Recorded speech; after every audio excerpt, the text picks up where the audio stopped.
It's time for Windows Weekly. Paul Thurrott and Mary Jo are here. I'm back. We're going to talk about the latest news from Microsoft, including their quarterly report. It may not be as bad as it sounds. We're getting ready for the release of Windows 10 in 1 week. Some questions still unanswered. And where is our next Windows phone coming from? We'll talk about that and a whole lot more. Windows Weekly is next. Netcasts you love. From people you trust. This is Twit. Bandwidth is provided by CacheFly. Pay as you go and start with 2 terabytes free by going to cachefly.com. Use the promo code TWIT. This is Windows Weekly with Paul Thurrott and Mary Jo Foley. Episode 423, recorded Wednesday, July 22nd, 2015. Bitter, sour, and salty. Windows Weekly is brought to you by lynda.com, the online learning platform with over 3,000 on-demand video courses to help you strengthen your business, technology, and creative skills. For a free 10-day trial, visit lynda.com/windows. That's lynda.com/windows. And by ZipRecruiter.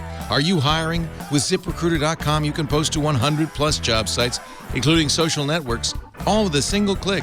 Screen, rate, and hire the right candidates fast. Try ZipRecruiter with a free 4-day trial now at ZipRecruiter.com/windows. And by NatureBox. NatureBox ships tasty, guilt-free snacks right to your door with over 100 flavors to choose from, like Sriracha Cashew Crunch. Oh, you'll never get bored of snacking again. Try NatureBox at naturebox.com/twit. That's naturebox.com/twit. It's time for Windows Weekly, the show where we cover the latest news from Microsoft. What are you laughing at? Paul Thurrott. He's here. You're your business, you know. I know my stuff, man. You're in. I've been doing this for 56 years. You're good at this, Leo. You might. Thank you, Paulie. You might have a future. Thank you, Paulie. I appreciate that. Good to have me back and you back. You were in Ireland for a while. If you at say some so, point. yeah. Okay. All right. I won't belabor the point. Mary Jo Foley is also here from allaboutmicrosoft.com. Great to have you.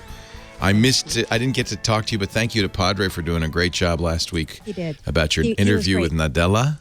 Yep, he was good on all 3 shows in your absence. Very good job. Well, it's kind of a coup, because that's interview 2, right? Nice job. First interview with Nadella since he was as CEO. Yeah, that's exciting. Yep.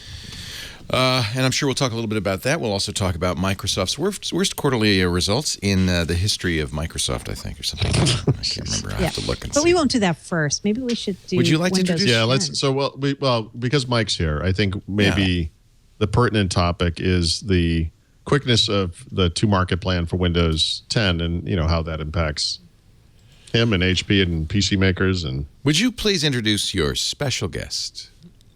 Sure. Yeah. This is my special guest. Wow. Mike Nash, formerly of Microsoft, currently of HP. Nice to meet you. I mean, for a long VP time of at HP, Customer it seems- Experience, right? I mean, let's get his title. This is.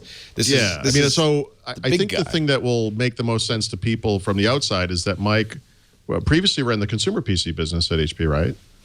Essentially. Yes? He's not agreeing. Mike, are you there? I think we lost him. I did. Definitely. I ran product management there for about 2 years, and before that, I am. Now I'm getting network errors. Yeah, the quality. Mike's in a hotel room in Los Angeles. Yeah. And as you know, with hotel Wi-Fi. But for folks listening, Mike was responsible for some of the big, great consumer HP devices of the past year. The Stream 11 and 13 laptops. Oh, really? The Stream 7 and 8 tablets. The similar small desktop all-in-one machines, and then also the HP Spectre X360, which is a fantastic laptop and is in fact the device I'll be taking to France next week. You're going to France next week? Yep. Well, okay, then I'm going to Vietnam. Well, the heck after with that, you guys. I'm gonna go to Cambodia. Okay, well, in that case. I already planned it. I don't know why you keep copying me. It is that time of year. And by the way, a hearty thank you to, as we work to get Mike's connection up, a hearty thank you to Father Robert, who did a great job for, was it 3? I think it was 3 episodes of Windows Weekly. He did all 3. Yeah. I was only on one of those episodes, curiously. I know. This is really We strange. carried on. Nice job. And thanks to Dr. Pizza who filled in, and who else? Yeah, the we other had guy? Todd Bishop. Todd Bishop from Geek. Oh, Todd Bishop. That's great. Nice. Well, thank you, Mary Jo, for doing that. Todd was the matchmaker between Mary Jo and I. Oh, I didn't know that. Yeah. I wanted to tell that story on the air, but we didn't have time. Mike Nash I had is the now chance walking to- out on the interview. No, yeah, he's trying to, Oh, the connection's terrible, Mike. It's just breaking up like crazy.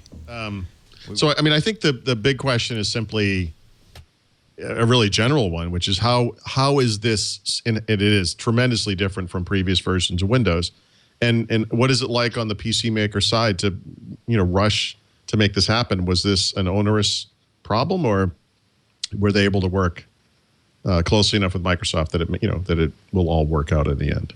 I'll say, what's different, guys, is so much of it is different. We got engaged with Microsoft working on Windows 10 way earlier than ever, and I think it's interesting coming from the Microsoft side, now being on the OEM side, sort of knowing how it worked helped a ton to sort of understand, give our feedback, but also hear what they were thinking to make sure that our PCs were really designed for Windows 10.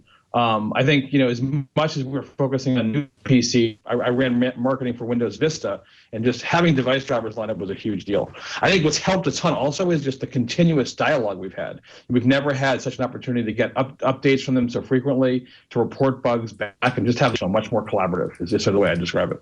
Yeah. So it's just, what's the go-to-market plan? I mean, what does July 29th look like? What does 2 weeks after that look like? Are the devices that come out initially the existing devices you've had market for a while? And if so, when do we see all new devices that are, specially made for Windows 10 and that kind of thing? A lot of it, again, is just about the rush on the schedule. How does it change things? So I think the biggest thing is that we're all about being first quality. And I think, first of all, we've got about 5 devices that are available for pre-order now on HP.com. If you order one now, it's not that we're going to ship it on the 29th. Our job is to put it on your doorstep on the 29th. And I think that's a pretty unique thing that we're doing there. The second thing is, most of those devices will be available, actually all 5 of those will be available in various channel partners' stores on shelf on August 2nd. So we'll be very fast there. And again, we picked 5 so that customers have a lot of choice. Microsoft doesn't talk a ton about this, but when you turn on a new PC, a Windows 8.1 PC after the 29th, it's going to take you through the process of upgrading to Windows 10 pretty quickly. So we really are focused also on making sure that PCs that are in the channel, there'll be some differences, but we want to make sure customers really don't notice the difference between a machine that they bought and upgraded versus one that left the factory with Windows 10. It should be as close as possible. And then I guess the other big one that I would think of just off the top of my head is, obviously with Microsoft giving away Windows 10 to so many people this time, that has to negatively impact the demand for new PCs right up front. Not maybe for the whole year, but certainly right away. I mean, how does that impact HP or HP's plans? I mean, or does it? I mean, does that really change things? It seems to me like it might. It's so hard to try to find an analogy. Like, is this version like that version? And the closest one I can come up with is Windows XP Service Pack 2, where we were at Microsoft. We decided to make SP2 a free upgrade to customers that have Windows 1 day. Just getting customers comfortable with the new version from a security perspective back in 2004, I think helped a lot. So I look at the current situation and say, if we can get more customers happy with Windows and excited about it, at the end of the day, they're going to hopefully like Windows more and like HP more. I look at the world in kind of, and Paul, you have talked about this, but sort of 3 big hunks of PCs, right? PCs that we built in 2015, and those are going to be just fine. Machines that we shipped first in 2013 and 2014, I think those PCs are going to upgrade well to Windows 10, but there may be some feature that requires hardware, like microphones run 10 better than 7 or 8, but there may be some feature you're looking for. I think using Windows 10 may inspire customers to look at a new PC. I think the last one is Intel estimates that there's 600 million PCs that are 4 years old or older out there. And so look at that opportunity. You think about someone using Windows XP or Windows Vista or maybe Windows 7 at home, and just what they're missing out on. I was playing with a PC, just upgrading old stuff a few weeks ago, and I turned on a PC that upgraded fine, but it had a Core 2 Duo processor. Remember Core 2 Duo? So I think someone using a PC old, it's just an opportunity. How big is that? Is it upside, downside? I don't know. My crystal ball. I'm not either smart enough or dumb enough to forecast the future. But I would say that we want to do. I think at the end of the day, it's about experience and making sure we just nail that so customers have the right choices. And we'll see how it goes. I think we do more and more as we roll into the launch. Mike, I think we're going to let you go because the quality is so bad. Yeah, I really. Yeah, sorry guys. So thank you to Mike Nash. He is a VP Product Experience at HP. And apologies for the quality, but we're going to get him back and spend some more time with him. Let's take a break because there's a lot more to talk about. Windows 10 is out in 3 days. This is a big... Are we going to have a launch party? Nope. Where's my Windows 10 playing cards and balloons? Remember we did that for Windows 7? Yeah. Nothing like that for Windows 10. But we will talk lots more to say in just a bit. But first, a word from our sponsor, lynda.com. Lynda is a great way for you to learn the skills you need, including Windows 10. They have over 3,000 on-demand video courses. And what's cool about lynda.com, they work with software publishers to make sure that they have training on the site the minute the new software comes out. So I can pretty much assure you there will be stuff about Windows 10 at lynda.com as soon as it comes out. There's also great material for people who want to make things happen, business negotiation skills, resume skills, using Microsoft Office, taking better photos. Lynda.com has everything you need for feeding your curious mind. Or if you're interested in development, I know a lot of programmers who've got their start at lynda.com. How about up and running with Office for Android and iOS devices? Ooh, that's cool. The Universal Principles of Design. Bert Monroy has a great one, My Photoshop Story, I love. There's also essential training for Eclipse. That's the IDE that many people in the industry use, and a critical tool for developers. There's so much stuff here. Just take a look. Lynda.com. Now, here's the deal. When I say take a look, I'm going to give you 10 days free to browse the 3,707 video courses. You can download the apps and watch on your iPad, your Android device, your phone. You can learn at your own pace, which means you can watch a course from beginning to end or just pick the parts you want. And that's really easy because of the course transcripts that allow you to search specifically for specific information and go right to it. Here's your deal. 10 days free, lynda.com/Windows. lynda.com/Windows. Training's so good that even Microsoft uses it. And you see they have it for the Windows Store, for Google Play, Amazon devices, and, of course, iOS as well. Newest courses just come out. Look at this. Communication tips, marketing tips, video post tips weekly. I'm not sure what that's about. Lynda.com. Try it free today. lynda.com/Windows. So, I hate to bring this up. A painful subject, perhaps. But after all, with a $7.5 billion write-down, it's kind of hard to have a profitable quarter. Right. Is this the worst quarter in Microsoft history? Yes. I think so. Yep. Yikes. And yet, if you take out the write-down, they made some good money. Yep. So this is one of those good news, bad news things, right? There's good news and there's bad news. So what's the good news? Well, no, the bad news we know. Right. Well, no, I mean, the good news is if it weren't for this, they would have had a $6.5 billion operating profit. Nice. That's good news. Nice. And the other thing is, you know, there's some bad news I put in the notes about if you look at the operating profit and revenues and compare them to the same quarter a year ago, they're actually down regardless, which is, you know, bad news. But that actually has to do with the value of the dollar, which has changed a lot. Oh, so interesting. You see something they don't do normally, which is they talk about what this would have been if it weren't for that. So you mean while I'm partying because my dollar goes so much farther in Europe, Microsoft's... Yes. We can't all be on a riverboat in Europe, Leo. Some of us have to design It was so fun watching the euro just go down, down, down. But then, of course, it's because of the Greek struggles and, you know, all of that. And we should point out, it's not exactly like they had to write a check for $7.5 billion. You know, no, but you know what? They could. And they could if they had to. So, yeah, just throwing that out there. I mean, I'm not an accounting expert.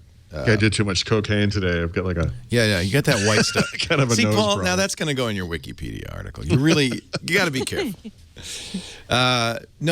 In all seriousness, it doesn't, a write down like that just means we spent the money before we bought Nokia. Right. But we're going to count, and in fact, it's a good tax thing because it means they don't have to pay taxes on that amount of money, right?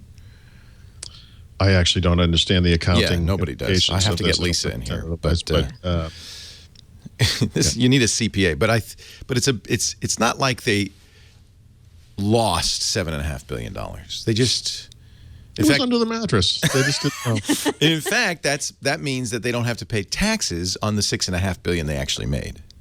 Yeah, I think part of there's an accounting principle that I also don't understand called goodwill, and the idea was that over time, the money that they put into this purchase would, in essence, pay itself at least partially off by profits and revenues or whatever that would come down the road that are not coming. So this is basically, as I understand it, again, not an accountant, not even a smart person, a way to basically say, you know what, we spent this money, it's over, we're not getting it back, let's stop pretending otherwise. Right. Yeah.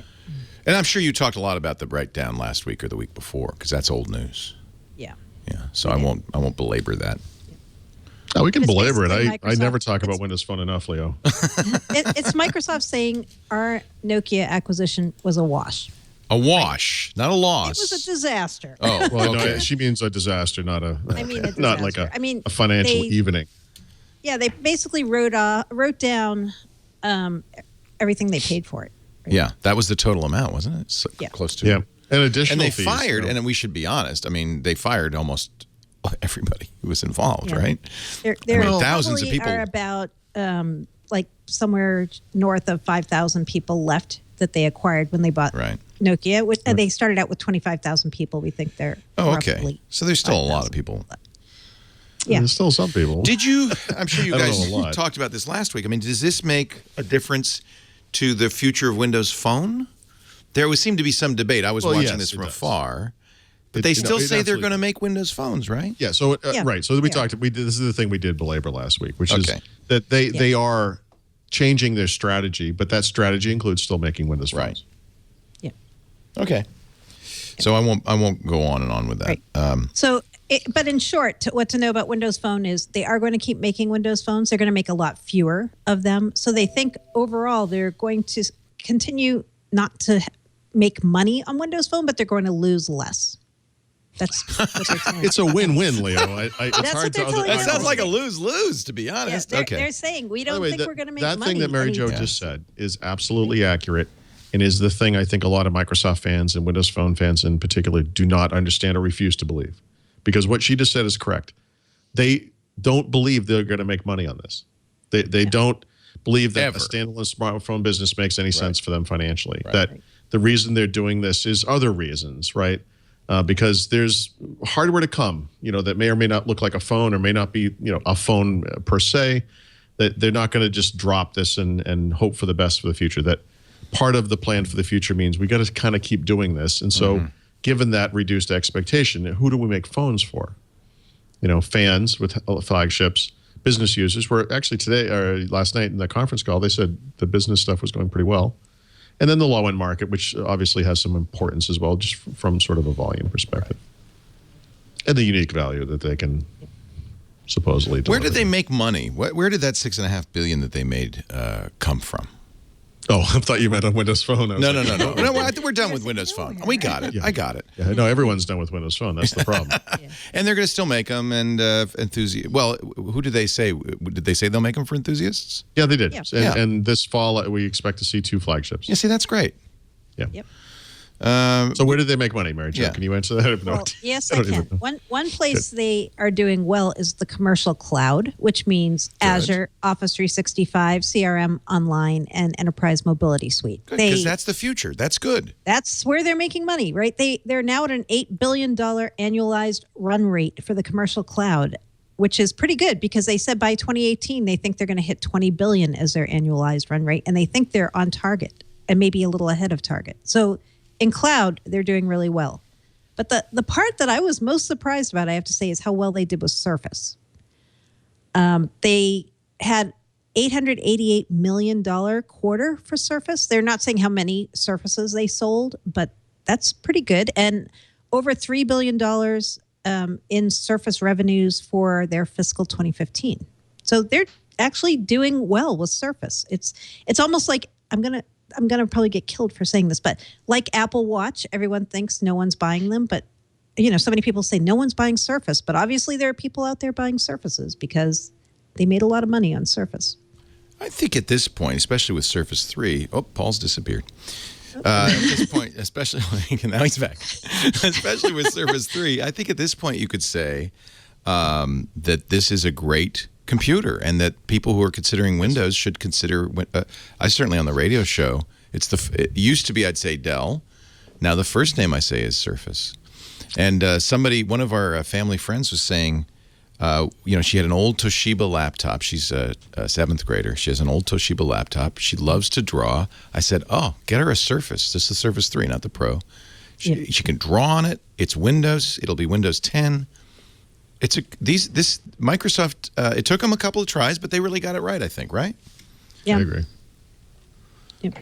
I don't know how that impacts the other OEMs. I mean, they probably don't like hearing that. To me, it doesn't really compete head-to-head with a lot of these OEMs. It's kind of unique, isn't it? And if you want to buy a laptop, Microsoft doesn't make one. And a lot of people still want a laptop. When we get Mike Nash back, we should ask him about that, how he feels as an OEM. Well, I think the thing that they got right with Surface is something that it doesn't really infringe on what other PC makers are doing. It's semi-aspirational. Microsoft is still saying, hey, look, here's the neat thing. We think you should do stuff like this. But they could just take away other, you don't have to copy Surface Pro 3 exactly, right? You could just take away some message about the quality of the device, right. Just stuff that is maybe a little less specific than how it looks or how big the screen is or whatever. And I do think that not competing directly with what PC makers are doing is important because obviously they didn't react very well to Surface, when it was first revealed in 2012, right? Yeah, 2012. Right. This is part of a transition for Microsoft from being a consumer business to being a B2B or enterprise business, isn't it? I mean, the consumer business was down. Yeah. I feel like they have always been a pretty business-focused company. And then they tried around the 2012 or I'd say 2010 till fairly recently to be a consumer PC company too. And I'm not saying they've given up on that, but I think they're kind of going back to their roots, which is we're a business company that makes software and services. But that makes sense. And frankly, the PC industry is down across the board. Right. The only people selling computers right now are Apple. Right. Everybody else is struggling.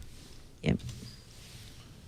So they're making money in the right part of the business. It seems to me for the future. To me too. I mean, because Wall Street's been very skeptical. Like, are you guys going to be able to monetize if Windows is down and like shrink wrap software? That's where you guys made all your money. But they're showing that yes, we are being successful in transitioning many customers to subscriptions in the cloud, like Office 365, consumer and business. Both of those were very strong. So they're making their point.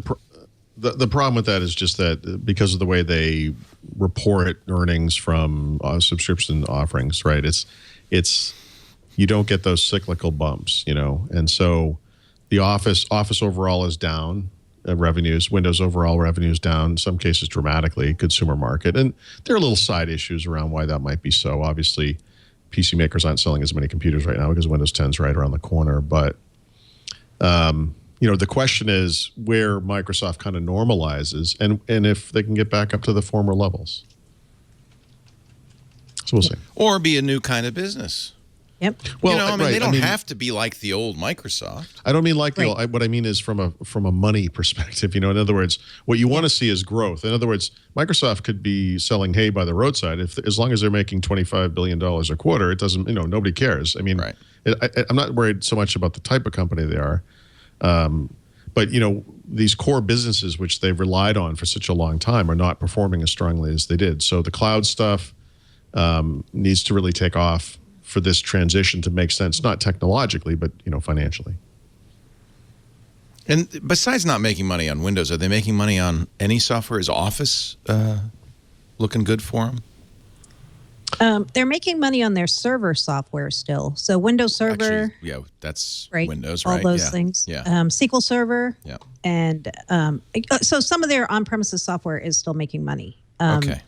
Skype for Business, which is Link, Interesting. Exchange. Okay. All those things make them a lot of money, and they're still making the money. Yeah. You know, what kind of bothers me here is that I always thought that the relationship between Microsoft and the customer was a good one because they made something and you bought it. You Right. know?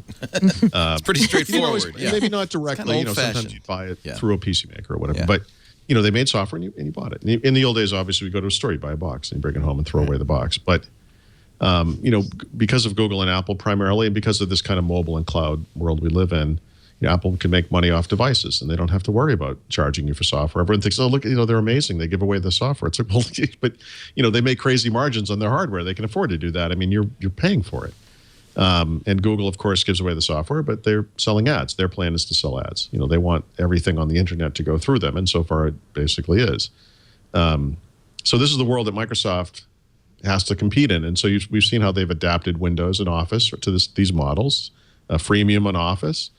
Windows is given away for free on small devices, on all phones and on many tablets and even many laptops and things. And I don't know where it ends. I mean, I think the thing I'm a little worried about from this perspective is at what point do the business customers turn around and say, hold on, what's going on here? What you're giving this away to everybody. Yeah, why not us? Yeah, that's a good point. How come I am paying? I mean, obviously they get more services, they get more capabilities. Well, eventually what you say is you're not paying for Windows. You're paying for service. You're paying for updates. Yeah. You're paying for something else. Right. I'm just curious where it stops. I mean, I look at some of the stuff they do, like Office. You're not paying for the bits. You're not really, the notion that you create some, compile software, you deliver it in some physical or non-physical over. fashion, whatever, it seems like that is over. Although people do still pay for Office, right? I mean, I'm paying for Office. Yeah, I mean, and if you get Office 365, the business plans, a lot of those allow you to download Office bits onto your PC locally, right? You're not, of course, but you're not buying Office. You're paying a subscription. It's the service thing, right? Yeah. I mean, think about, Oh, good. I'm sorry. No, I was just going to say, I think it's just the idea of renting software now, right? You don't own it. You're renting. You never did in some ways. But now it's more obvious even, right? And isn't this really what, even going back to Bill Gates, Microsoft's wanted to do this since forever. Sure. Yep. It just happens. And but we think about and talk about Windows a lot, but think about Office. Office for years, the primary way that individuals acquired Office was on a new PC as well. In fact, for that reason, so many people still believe to this day that Office is part of Windows. Ironically, now it is in some ways, but as this model kind of evolved, remember they had a kind of a strange Office version that would put up. It was just Word and Excel, and it would put up advertisements so you could buy the real Office.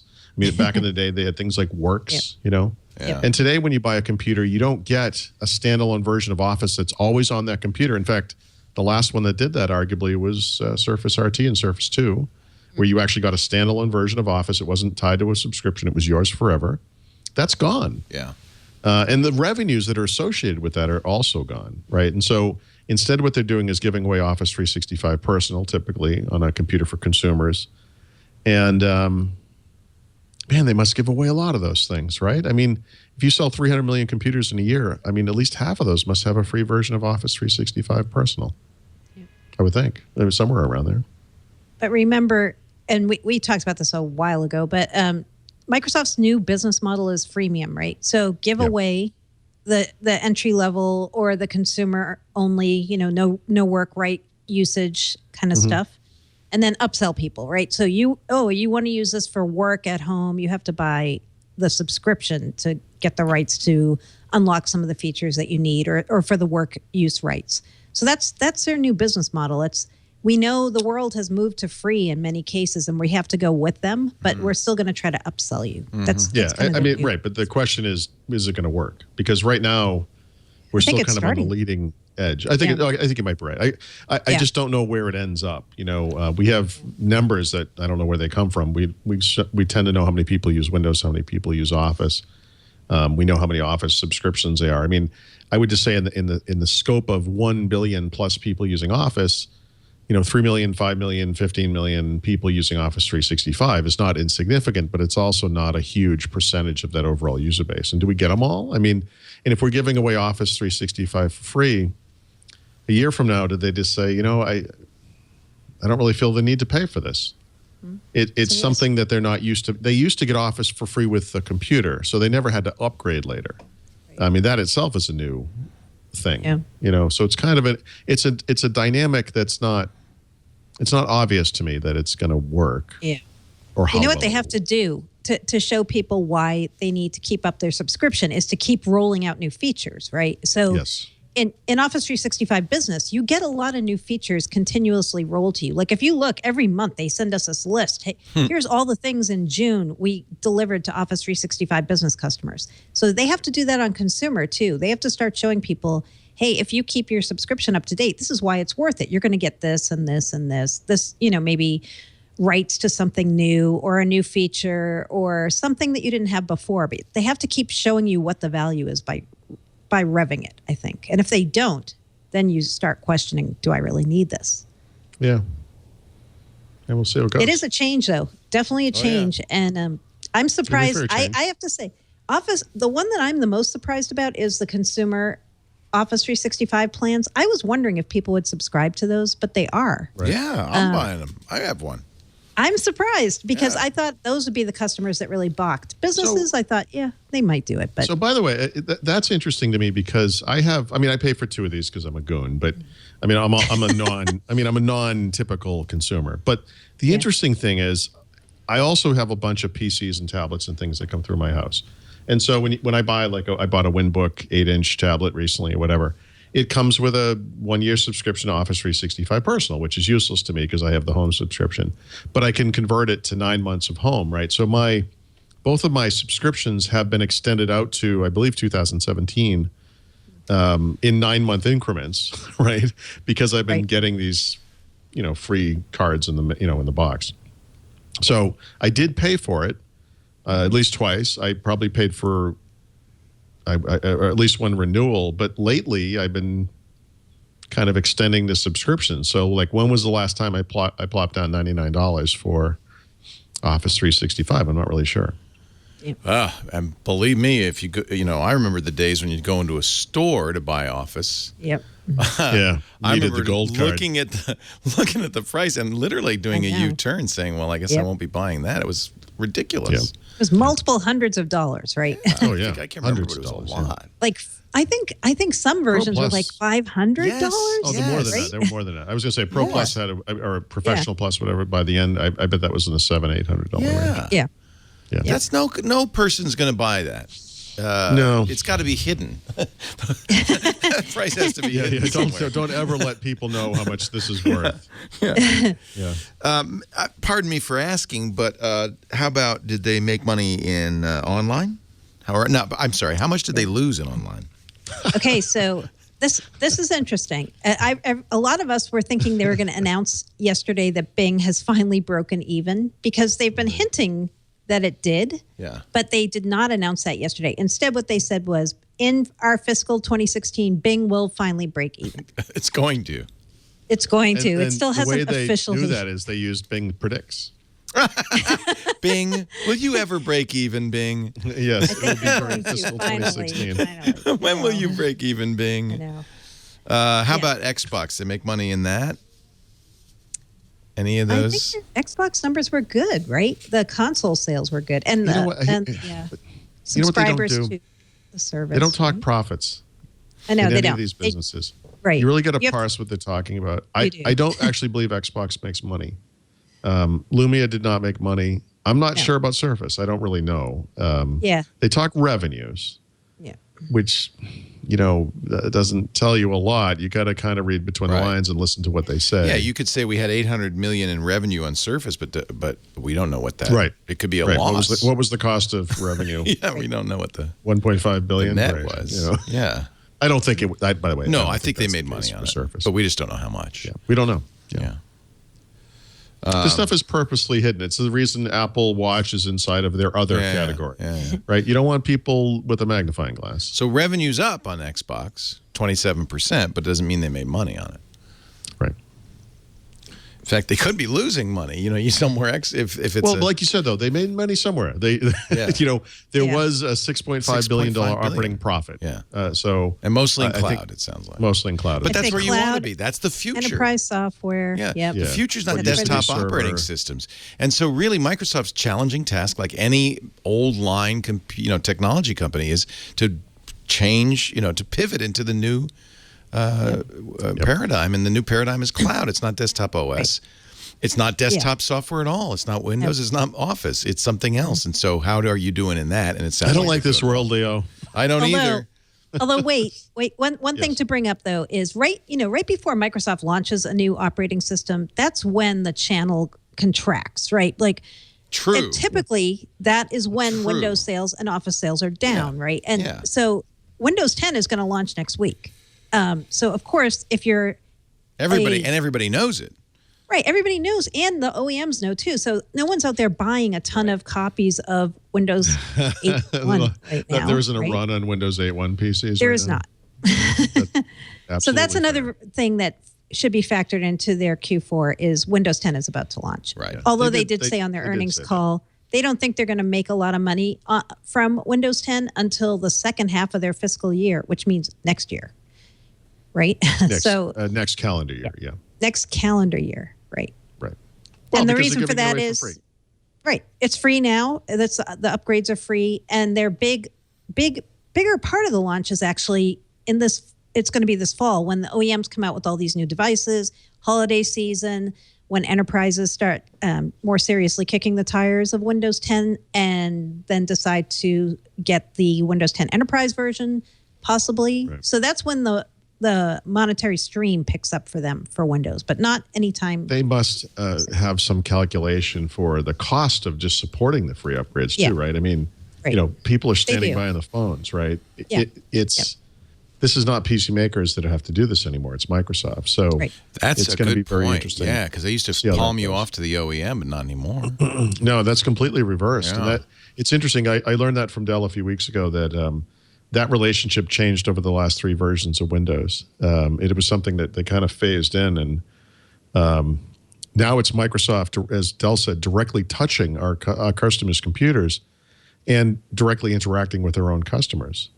And I think they didn't say this explicitly, but you have to think that this is a little bit of a bone they can throw to the PC makers and say, look, we're giving away for free, which means your revenues from new PCs are not going to be as good as they usually are.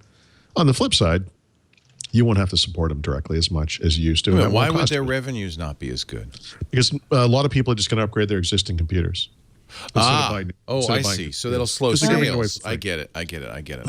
That's going to be super interesting, though. Will this first-year free deal actually make more people upgrade? Because normal people don't upgrade their PCs. That's right. True. They buy a new computer. They don't. Well, by the way, you're right. But I this is one of those theories that's going to be put to the test. Obviously, they're advertising the Windows 10 upgrade. I think that the normal people don't even consider upgrading to a new version of Windows. This is something that's beyond their, understanding or whatever. But those that are sort of vaguely aware of what that means probably think it's too difficult and is nothing that they would ever do. And so convincing those two audiences, like, here's something new and exciting, is interesting. The putting a little bug in my system tray of every single person. Yeah. That's what it takes. That's why Microsoft's doing it. It's annoying a lot of people, and yet that's what you got to do. If you're going to get people to upgrade, you have to do that. But here's what they have going for them, assuming that it works. These same people have smartphones and tablets, and that's how those things are updated all the time. Yeah. So it's more possible used to that. Maybe that we're enough years into this where people might say, yeah, this is what we do now. Yeah, maybe. We'll see. Maybe. I think there's a good chance people are going to go, oh, great. Thank you, Microsoft. That's exciting because we've trained them. iOS 8. Thank you, Microsoft. Is not maybe stronger than I'm expecting. Thank you, Microsoft. But it's the people who listen to the show, the hardcore geeks, are going, get that thing out of my tray. In fact, it's migrated now to an ad. It doesn't on my PC. It's now saying I should do it. I already did it. Yeah, which is kind of frustrating. It's good software. I reserved it. Why is it telling me how to get Windows 10 for free? I did it already. Why is that banner the banner I see when I click that Windows thing? I know. It should say you're all set. It should say you're all set. Now it's in there somewhere. You've got nothing to do. Yeah. Yeah, Hang it's in, really the bits not. are coming. This is not well done. This is an ad banner, and I already bought it. I did. Yeah, you have to know to hit the hamburger. Hit the hamburger. No, but I shouldn't have to. But that's the I know, point. I agree I with don't need you. to go You to a shouldn't. menu to not see what I I know. already saw. I agree. I agree with you. You know, there's nothing You know- of value in here at all, frankly, and that's what people. That's what pisses people off. They say, "Well, I just don't want that there." Yeah. You know what else might get people to upgrade too that they announced this week is if you have a Microsoft store near you, you're going to be able to bring your PC in and have it Oh, be they'll do it for upgraded you. Neat. for you. Neat. So that will maybe convince a few more people too. I would bet. Serious. I would bet most people Listen. do it. I know because from doing the radio show. Oh, I'm really? gonna take I this would thing I bet can that barely most users stand. are just I'm going to gonna go go on the road "Oh, with it. Thank you. I'm going to go into a Wow. retail store, which I can't stand being in for more than 7 No one's gonna seconds do at a that. time. I don't think know. most I'm people not do saying the it's on the air. impossible. I don't know. Yeah. People will do an You know what? over-the-air upgrade. I'm sure they will. You know what? I got to say, the only reason I am doing it myself is because I don't like Windows 8. And so I want that off my laptop. But if I didn't have to write about technology, I don't think I would upgrade. I would be scared. Really? Okay. Yep. That's because So you know. maybe I'm more like a too normal. much. No, Okay, you know you too would much. you are no. By the way, you are normal, and that's something you should celebrate. But do you? No, I mean, You not- normies. I mean, being afraid of the upgrade is actually a very healthy The right- response the right to this attitude. process. Yeah. But do you, as kind of a normal person, look at Windows 10 and see any value in the upgrade? Like, in other words, Anything I really want. how do you right? convince someone that this is not just okay, but is something you should do because of X advantages? I think you nailed it, Paul, which is we're trained now because of our phones. And I maybe, yeah. I think most, well, I don't know. This is, you know what, I'll ask on Saturday. How many of you did this? Well, I mean, I don't follow iOS like I follow Windows, right? But I do know that iOS was updated to 8.4 for the stupid music service. I don't know if there's anything else in it that changed anything. I didn't notice No, anything. it's a few. There's a few security fixes, but Apple Okay, always gets but eventually like 80% Windows, adoption. iOS 9 is going to come out. iOS 9 comes out, right? Right. And In the fall. off the top of my head, I can't. I really don't even know what that means, and I Doesn't don't know matter. that there will be major changes. But I just know that I'm going to get it. And Right. there's nothing. And you're going to really- do it. So, I mean, it's inevitable. It's my guess. Now, do we know yet? Did everybody who's running a upgradable Windows 7 or 8 get that bug? I mean, that's it. Nope. They did not. Still not that's that way. that's the other goofy thing. So the other half of fact- this equation is, what about the people who want it? But didn't know. get Haven't the. gotten Like about me it. on my Got it. Acer. You still Acer haven't gotten S7. it? Nope. So there's some magical incantation that hasn't occurred yet, because I have to think that your laptop, this is the laptop, or the white laptop, Yep. actually qualifies. It has to Yeah. be on the okay hope so. list. Because that's the Right? one I'm going to No, that's a move good. to No, Windows 10. that's a good laptop. I Maybe I the have software that laptop, too. Microsoft is using to monitor you is not compatible with Windows 10 yet. I don't know. Do you do you do updates? Obviously, I do. I have automatic updates. it's not an turned on. optional update. It's a critical. It was You know pushed that you as a can critical upgrade the update. system, right? You do not. No, I'm just trying you to have think done why this, some I people would have assume. gotten it and why some people wouldn't. I Well, they said that some people who may have incompatible drivers or other issues, they're holding off on sending that bug to them right now, and they will send it to them once they've decided that it's time for them to try it. But right now, they're saying the first line of people who are getting that bug are people who have devices that they know are going to have a good upgrade experience. I So love that's how they're that we have deciding. slipped into using the word bug to describe this software, Bug, sorry. by the way. it is a bug. Right? All right. So, and by the way, it's 1 week from today. Yep. So Yes, I it think is. we'll do it live on the show, right?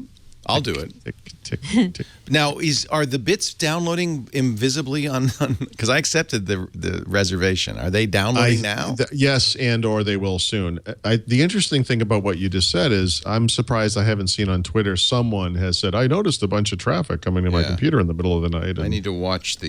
you know, I don't know how we Wireshark. would know that has happened or is happening or whatever, but I suspect someone will see this happening and we'll see something about it on Twitter or whatever.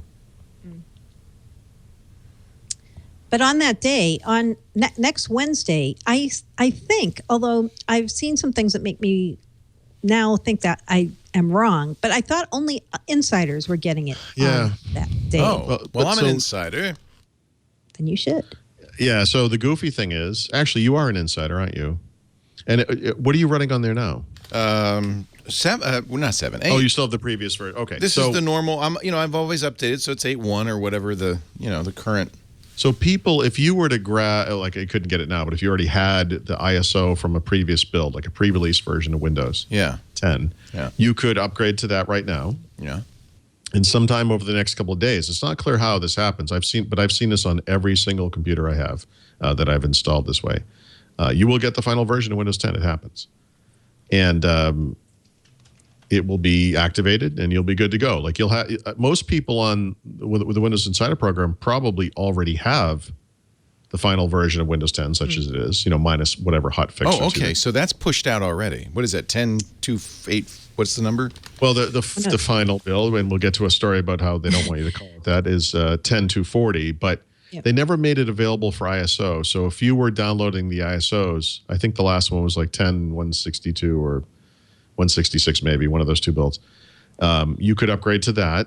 And, you'd run Windows Update from time to time. And a day from now or 2 days from now or maybe 3 days from now, eventually, you will be given 10.2.40. And that's watermark, the desktop watermark's gone. It's the final version. You're all set.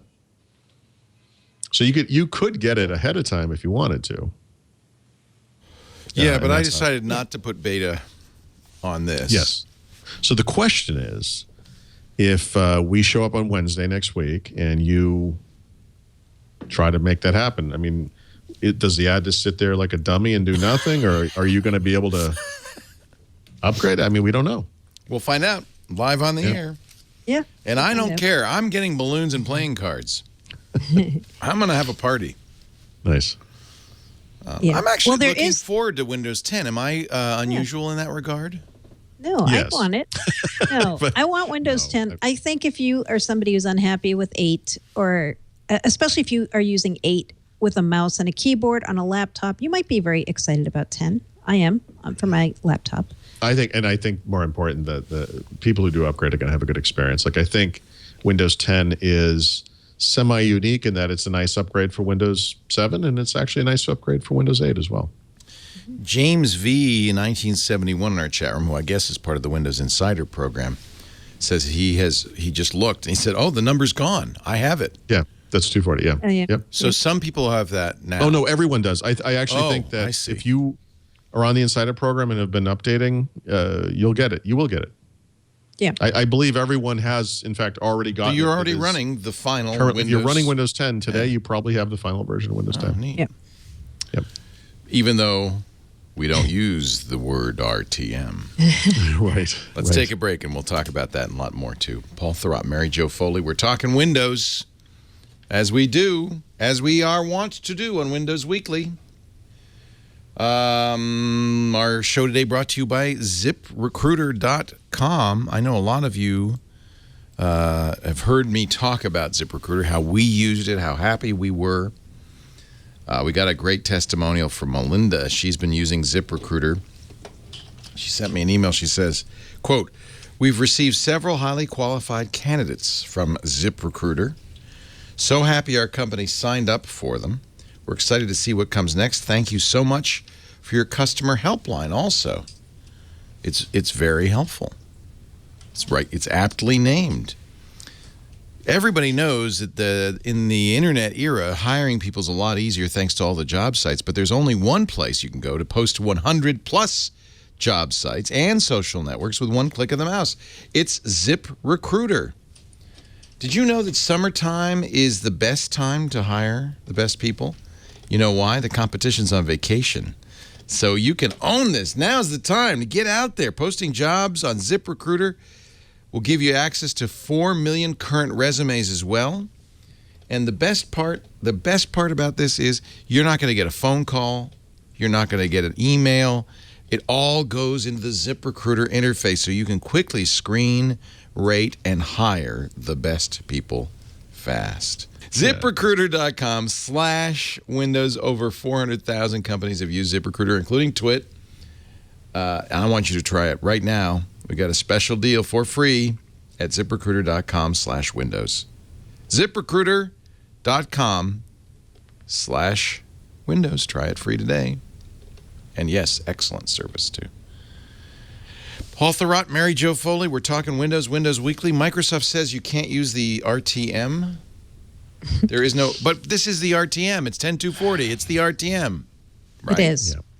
Yep. I think that's, what the simplest, right. It is. Let's just say it. Guys. I guess there is no manufacturer anymore. So this is the Windows 10 version of it's just charms.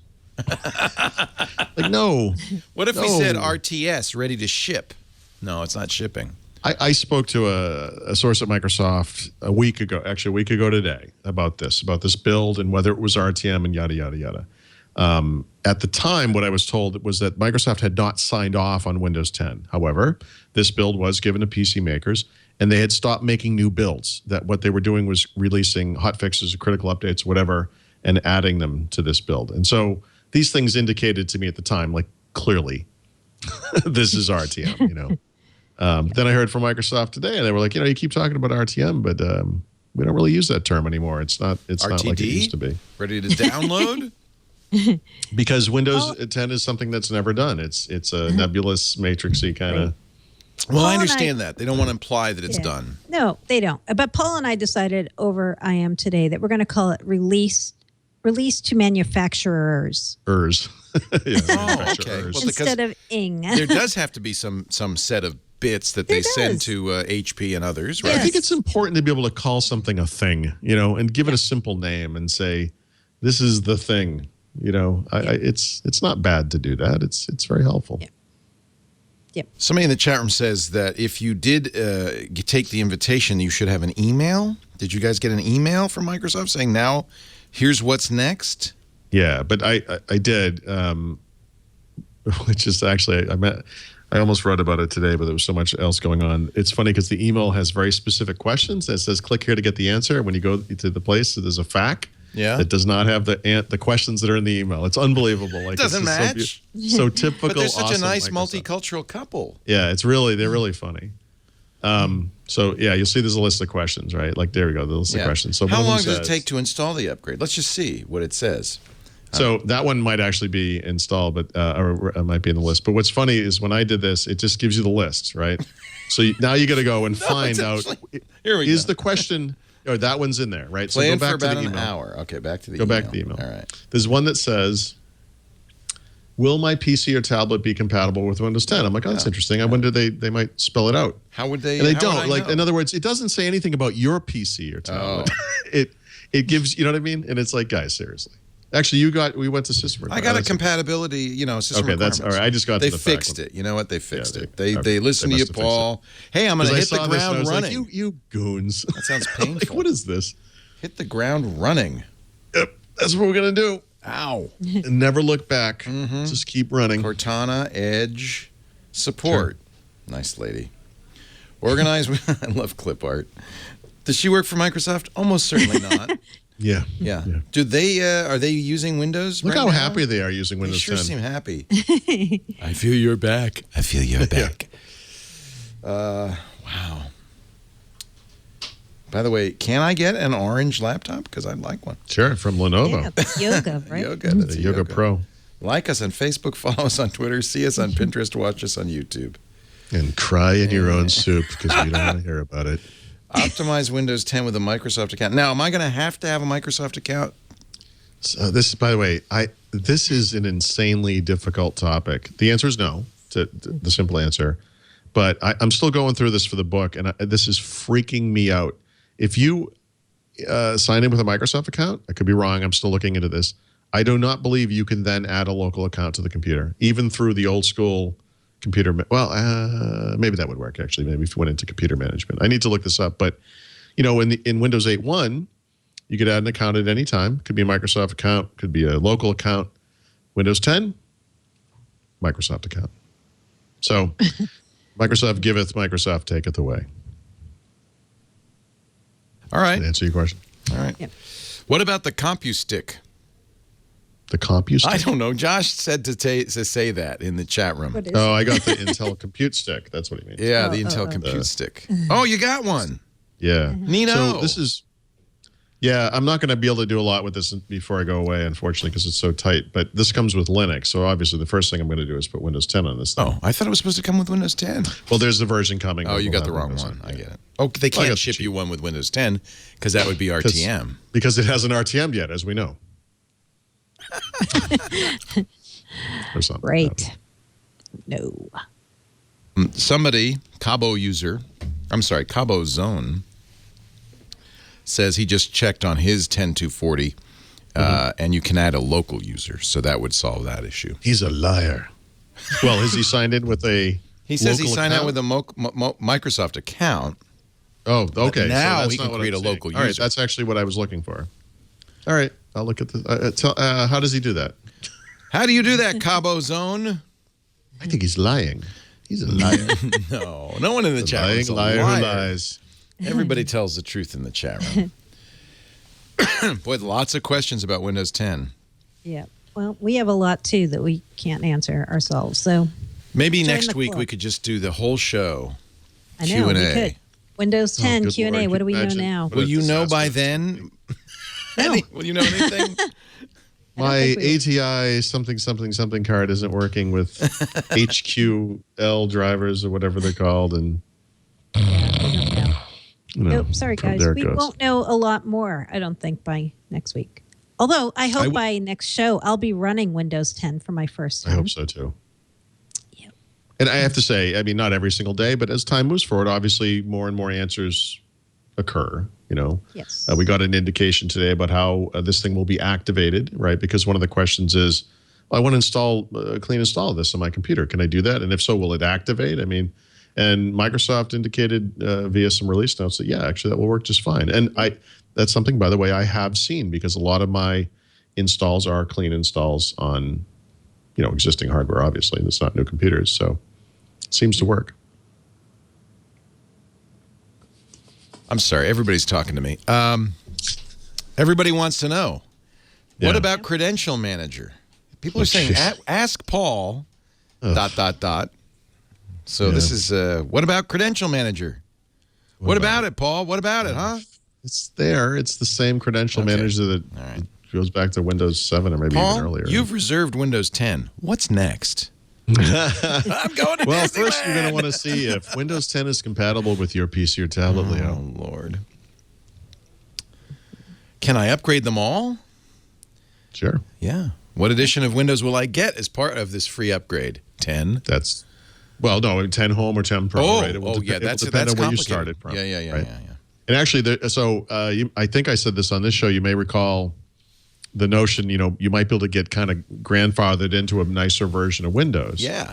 I think that Windows insiders are going to luck out in that way. I think that we're all going to be activated and there's going to be no problems. But if you obtained an ISO of Windows 10 and your computer came with Windows 7, like Home Basic or whatever, and you installed the Pro version on there, that would not activate. You'd actually have to pay for the upgrade to Pro because you get Home for free. You don't get Pro.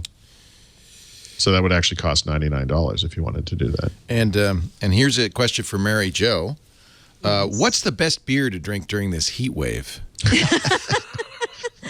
What's the best beer to drink while installing Windows 10? Oh, that's a good question. Oh. Do you have Paul and I would have AC, different Mary answers. Jo, in your apartment? I do have Thank AC, God. So you're comfortable. but I don't have it on right now because it's very loud. Oh, are you? So you're starting to warm up. I'm warming up. Yeah. This, it's been where both of us live. It's been in the so hot. 90s for the past couple of days.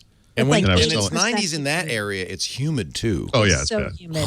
But today is I actually good. cut through the air like a knife going through butter when I go for a walk. It's not good.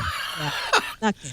I'm having fun watching Kevin Rose and his wife, who just moved to New York, like just 2 weeks ago. Coping with New From York. San Francisco, just like Yeah. they can't Melting. They can't believe it. Yeah. It's like, hey, Yeah. what? Yeah. Oh, hey, Blake, listen. Spend a weekend in D.C. if Yeah. you No, I if you think know. you're hot. That's true. Um, yeah. We had Yeah, a but heat wave in Germany when we were there. It got into the upper 90. I almost got to. I think it got to Yeah, 100. well, the place we're going, Lyon, for most of July has been over 100 degrees every day. But it's not humid, unlike New York and Boston. I hope not, because that's horrific. It wasn't as humid. So it was a little more tolerable. I mean, when Still you hot, get that heat and the heat, especially out in the sun, there's no, if you're on a boat like you were a lot of the time or whatever. So hot. If you don't have any place to turn, that's you just go to your room, turn on the AC, and you lie there panting. So you weren't roughing it, is what you're saying? No, I wasn't roughing it. No, I'll be honest. Was there an hourly truffle delivery, or how did that? I want that truffle delivery Listen, stepped I hate up. to complain, but the truffle was a little late. But thank God you kept it in the freezer because it was nice and crisp. Actually, some people did feel bad. They as we were getting off the boat, they left the luggage on the pier for 5 hours in the direct sun at 100 degrees. Yikes. And I think a lot of people had bought chocolate, so they weren't too happy. Yikes. Not so happy. Good. What is the life cycle of Windows 10? Ugh. I know. Here's So another it's one. 10 years, like every version of Windows. But we're going to get forced upgrades, right? Right. What happens Continue. what happens to when we get threshold? Are we going to get an upgrade to threshold? There's an interesting bit here. So if you're in home, you have to upgrade. I mean, that's part of the deal. If you want to remain supported, though, in order to qualify for this 10-year support life cycle, you actually have to upgrade Windows 10. You have to stay up to date. It is literally a requirement. Yep. So that's very interesting. I think with previous versions of Windows, they would move the milestone forward, like a service pack, or with Windows 8, they moved it to 8.1. At some point, you have to be on that version to be supported. Windows 10, you have to keep it up to date on an ongoing basis. That's the point of the release, right?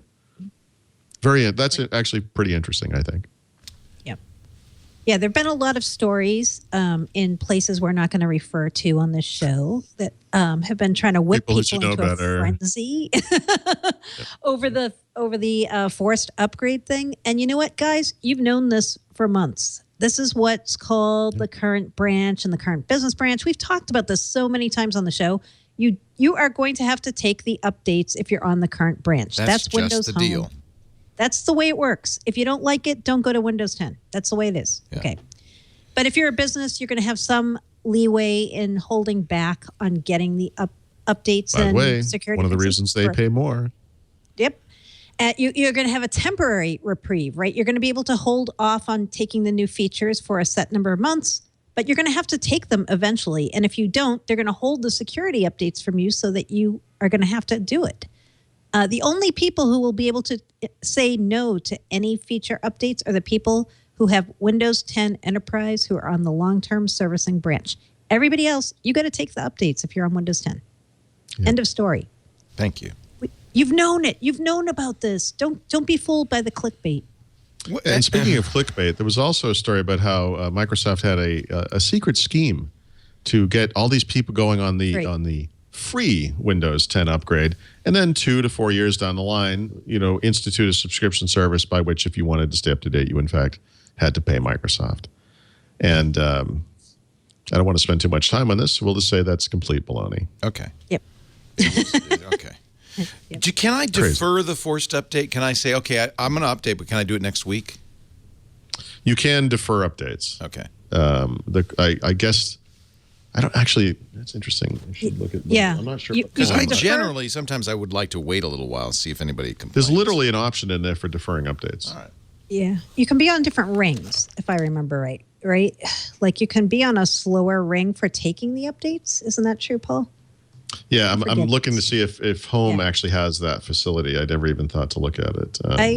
I'm thinking they don't have it. That's what I'm wondering. Yeah, I'm not 100% sure. See. Yeah.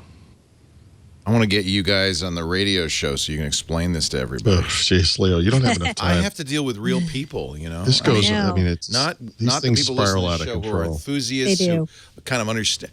I mean, we're talking to people who understand it, and they still have all these questions. I know. Imagine a normal person. Actually, a normal person's not thinking so deeply. They're just going. They won't even know. Update. Nope. Done. Okay. Just like phone, right? Like on your phone, you don't go, am I taking the update? Yeah, you don't think about it. You can defer updates on Home. Okay, good. I mean, you still have to take them. You just don't have to do it immediately. Yeah, you want to see how it goes. Yeah. That's reasonable. All right. And a number of people in the chat room have confirmed that after they've created a Microsoft account on their Windows 10, they can then create local accounts without email. Okay, how? You want me to read you this? Okay, so I'll read you what somebody said. Let me go back here. I mean, I know, I don't know. I suspect I could go into computer management users and probably. No, I don't think it's that complicated. Let's see. Okay. Paul, this is from Alex M. Local user on Windows 10. Go to user accounts, manage another account. No, right. Okay, this is the control panel way, not the right. Okay, under accounts. Add a new user in PC settings. Hold on 1 second. Oh man. Let's walk Paul through this here. Yeah, please. All right. You've done this for me so many times. It's my turn. No, I mean I've spent time on this, so I'm very curious about this. Local user on Windows 10. User accounts, manage another account, add a new user in PC settings. Other users plus. Hold on. Manage another account. What are you, my grandma? No, okay. This just brings me so back click to PC. The start button. Yes. Yeah, okay. I'm sorry. Should my computer be on? Does it have to be on first? It doesn't have to be on. You can do this, Paul. You can do this. Okay. Okay. Yes. Now I've lost the instructions. Let me go back. Okay. I've done all this. Sir, have you gone to add a new user in PC settings? Yep. Have you gone to other users plus and then add someone else to this PC? Yep. On the bottom, the person I want to add doesn't have an email address. Correct. You have to have an email address. That's a Microsoft account. You're creating a Microsoft account. It says Windows, Office, Outlook.com, OneDrive, Skype, and Xbox. They're all better when you sign in with your Microsoft account. Oh, Mike. If you already have a Microsoft account, go back and sign in with that account. Oh, wait. It says that. Wait. It does say it. Okay. I'm sorry. There it is. There it is. You don't want to use it. You just they really make you look for it. Well, they don't want you to do it, obviously. All right, no, that's very good because this completely disrupted the user account chapter because I was like, you got to be kidding me. They got rid of this under this. Okay, thank you. That solves things very nicely. Thank you. This works exactly the way it's supposed to. Cortana, create me a user account. Who found that? A number of people. Right. Okay. I'm gonna give credit. I can't reward all of you. Carmine, so choose one and I will. Carmine, I think, was one of the first to do it. And then I mentioned, what was it, Jim? Is there some way to find out who this person is so I can send them something? Carmine, Paul wants to reward you. Actually, a lot of people in the chat room were trying this as we were talking about it. So, and then who was the other one I mentioned? This derailed my entire writing process. No, good. I'm glad we could help you. I'm glad we could solve this. If you folks are looking for some sort of a thing that's like meditation, except that it's the exact opposite, that it makes you insane, I recommend writing a technical book. Oh, yeah. Do that. Yeah. Yeah. Yeah. Your cat wonders why you yell at it all the time. The neighbors are concerned. Maybe somebody was murdered in the house. Oh. And I'm just yelling at my computer. Carmine, are you ready? Carmine D at 360realtours.com. Wait, 360? 360, yeah, 300, because he does 360-degree real tours. Carmine, you get an unopened copy of Windows XP Pro. Carmine D. Carmine D. At 360realtours.com? Tours, yeah, .com. Okay, thank you. Yeah. I will. I'll write him after the show. I can show you on the screen. Yep. Right there. And then a lot of others said it as well. But chat room, I think it was Carmine that said it first. Okay. But there was also, but the one I quoted was another one, which I can't find. A lot of people got this one. You're all winners in my book. That was so frustrating. Yeah. Well, it's buried. That happens to me. I know. The thing that bothers me is I know things are buried, especially this kind of thing. And did I waste time on this? Yeah. The other one was Alex M. And he might have actually beat Carmine to the punch. All right, give me his too. Alex M. Come on down. You've won our grand special prize. I'm going to individually meet everyone watching the show today. They're good people. They're good people. Hardworking Americans and non-Americans alike. They're from all over the world. Many of them multicultural and sitting back to back. Don't worry, Paul. It'll be patched soon, says Waka Waka. I don't have. I'm waiting to see if he'll give me an address, Alex. But Alex M also gets credit. I don't know who did it first. Now, can you do Nash it? At HP.com. But you can't do it during installation. If you're going to install, right, you have to be using a Microsoft account initially. Is that right? No, you don't. You don't. In fact, they've done a nice job in Windows 10, I think, of demoting the Microsoft account in some way that you can do a lot more without a Microsoft account now than you could in Windows 8.1. Here's his address. Alex M is MILEX84 at gmail.com. MILEX. Jeez, thank you. 84. I wonder I can't write a book. I can't type. You're not trying to use that silly type keyboard, are you? Right. Yeah. Okay, thank you. Thank you, fellas. Or ladies, or whoever. Appreciate your help. Paul appreciates your help. Yeah, I really do. But this is just the beginning. I mean, seriously. Oh, yes. Yeah. I'm actually looking forward to Cortana a little bit. That's probably the front-facing feature, right? That most people are going to think about when they say Windows 10. I've seen Windows 10 ads. Actually, we should watch the Windows 10 ads. Yeah, the Windows, actually, I think this ad. Do we ever talk about this, Mary Jo? What do you think about this ad? I like it more than the Dancing Schoolgirls. Yeah, that was a terrible ad. Yeah. This one features I think- Eskimos. Yeah, I think, it's okay.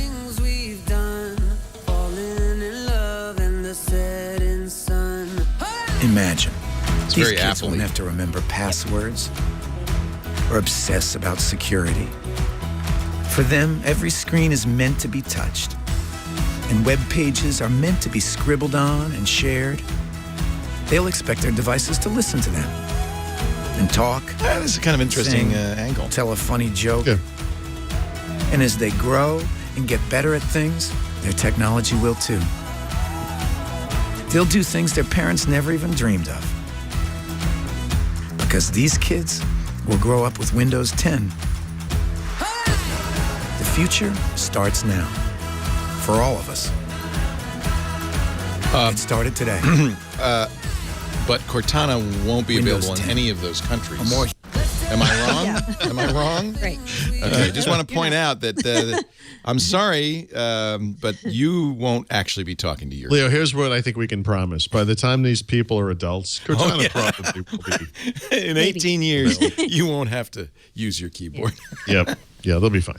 I mean, seriously, this is all about the global nature of Windows, but Cortana is, in fact, not global. Yeah. They even announced show this week. somebody Tell a in funny China joke. using Cortana or something. And as they grow and get better, It is incredible. Well, Cortana Is is in China? Okay. Yep. Yep. So what countries is it in and what countries is it not in? Oh, boy. I know. Let's Well, they see. announced this week. Oh, they're There's adding a lot- countries. Yeah, they're Oh, adding good. more countries. See, though, Yeah, seven hello, countries at launch. hello, Fatima. I don't think Fatima's getting it. So United never States, know. United Kingdom, China, France, Italy, Germany, and Spain. And then in the coming months, Japan, Australia, and then Canada and India, but only in English in those two countries. And then later in the year, Brazil and Mexico. It's actually a good ad. You know, it's a smart ad in a lot of respects. And you're right. It's much better than the schoolgirl. Dancing. Yeah. I think what's Yeah, the neat whole about it Smart is they because everybody actually wants to look at babies. Right. Yes. Cannot look away from babies. and they step through the Windows 10 advantages pretty nicely in a very non-ham-handed fashion. And they make, I think, a very good point, which is this is the future. Right. Yep. Right? Do it for the children. Right. Windows 10 Do it for the upgrades for the children. Windows 10 is just as mature as this kid. No, I think actually, you know, it's easy to make fun of, but I think that's actually a great ad campaign. The music's great. Yeah. Yeah. It's about the new generation, right? New generation's going to want touch, and they're going to want pen, Yeah. and they're going to want They all that won't even stuff. understand how we lived without Right. that. Right. That makes sense to me. All right. What else? Jeez. No, you cannot install apps to SD. Somebody was asking. Not yet. Not yet. Right. That's for Surface users mostly, or who cares about that? Tablets, small tablets will care, right? Yeah, like that little teeny weeny $60 tablet. I'm Yeah. probably not putting Windows 10 on that. Yeah. All right. So that, but we think that's coming still. That's going to be a feature at some point, but Right. not yet.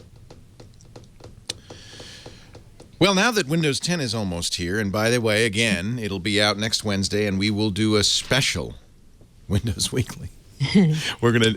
I've just been informed by Alex, we're going to install Windows 10 on all the Skype machines. So, Oh wow, really? no. When are you going to do this? Because I No. will not be available for What do you think we're nuts? No. During the show, he says. Yeah. No. No, probably not. No.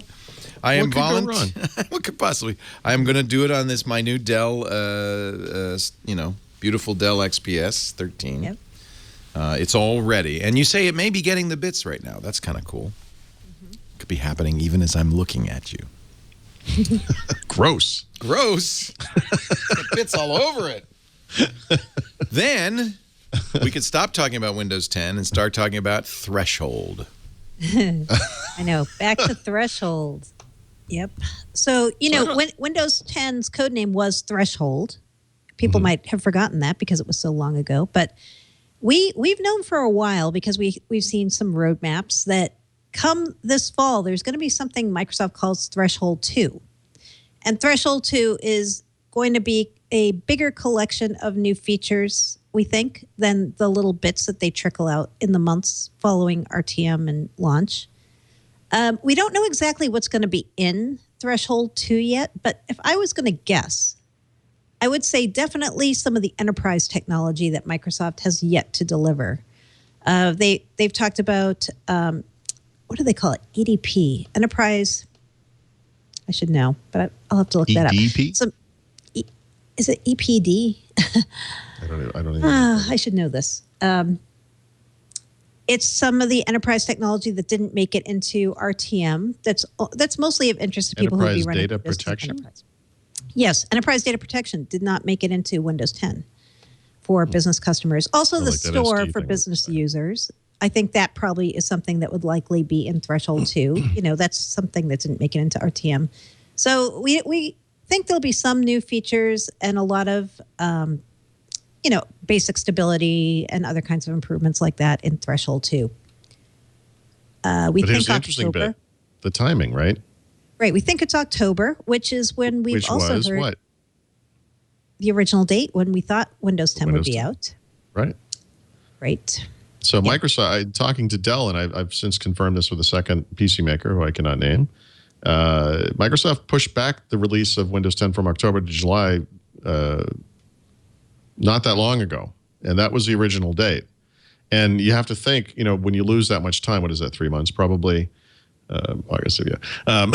So that you lose, some of the features maybe you meant to implement in time for the, the final release. Not that there is a final release, because as you know, there's no RTM. So in many ways, I bet Threshold 2 represents what they would have shipped as what they would not have called RTM had this thing shipped in October, which it is not doing. Maybe so. Perfectly clear. Right. And, we've been hearing that October probably is when the new PCs come out that are running Windows 10. There'll probably be some big hardware blitz for the holiday, right? Maybe Possibly even a when Surface Pro Microsoft's 4. own hardware comes. Maybe. Surface Pro 4? Maybe. Though, like we've said a couple times, we don't know. We haven't really Maybe heard. Windows 10 Mobile. Could be. Also October. Makes sense. Maybe HoloLens. Flagship phones. Maybe. Didn't they say, am I wrong, that it would be a few weeks after? Mobile. Yeah. I don't know that they ever said weeks. They said or later this months or year. anything. I think they just said later. Same yeah. thing with Xbox. For some reason, I remember the us Xbox. saying... Actually, by the way, October, November is probably the right time for Xbox as well. Yep. Yeah, all right. I don't know why I remember, but I do. October. Somebody's It's going to saying be a big month. a few weeks after the release of Windows 10. But maybe that was back when they said it was going to be in the fall. Maybe. Because remember, this is really a lot earlier than they had initially said Windows 10 would be out. Right. And, Well- it makes a lot of sense. Back to school. They're actually finally going to hit back to school, which they haven't hit in forever with a Windows release, have they? I can't actually think of one. I want to say Windows 98 or a 98 SE came out in May. And so that release, Yeah. I guess, would have made back to school. But aside from 1998. that, Yeah. I know. I can't really think of one. No. That's pretty funny. Right. And they want to hit back to school. That's a huge market for them, especially with Surface 3. That is a huge market for them. So you want to have Windows 10 out by then. Yeah, I think so. And I think that's why they did it. Me too. Are we going to start scatting now? I wasn't told there would be scatting. All right, let's do some quickies here. Yeah. Then the back of the book. Flagship Gate.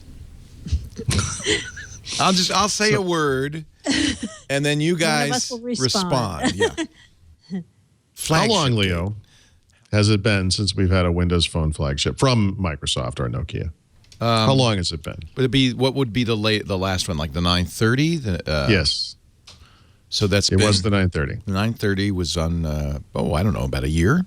It was literally exactly a year ago. Wow. July 2014. So we're due.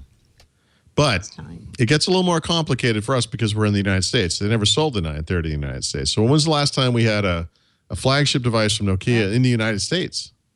The icon, right? The Icon. The 935, yeah. February 2014. 14? It's Yeah. 18 months. Whoa, dude. Almost. Whoa. But the Icon was only available on Verizon. And we got to say, most Windows Fan phones are not on Verizon. So when was the last time we had a flagship phone on America's premier Windows Phone provider, their big close partner, AT&T? And for that, we have to go all the way back to November 2013. Wow. And that was the 1520 or? 1520, the Lumia 1520. Wow. That is a long time ago. Yep. In the interim, Microsoft has shipped approximately 987 low-end phones. I know, right? And I don't know what the frick they're doing there, but apparently they're changing it. Yep.